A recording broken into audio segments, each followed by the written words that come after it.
5 common anomalies in fetal brain and fetal heart. So we're trying to make it as simple or as easy as possible for counseling, not for the patient obviously, but then how to make life simple for us, for the patient when we counsel.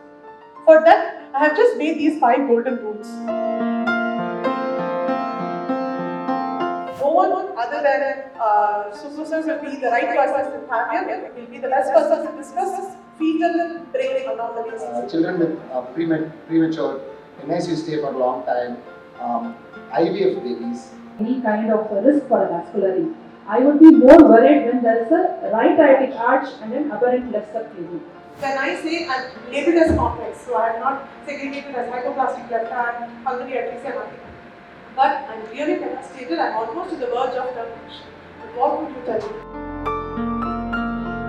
And fetal MRI, we would prefer to do it later on in gestation, probably by 27, 28 weeks to rule out any other associated anomalies. So overall, fetal cyst is comfortable diagnosis, isn't it? So we know for sure.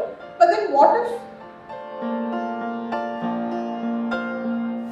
So have you come across these cases? Persistent left asphyxia is very rare. No, not at all. Very rare. So as you know, the parallel vessels are there. Normally it is anteroposterior like this. This is a PA. When it is associated with other chronic there is going to be an isolated the papillary muscle visualization and access tension deposition. So it is only seen as a foci. Exactly.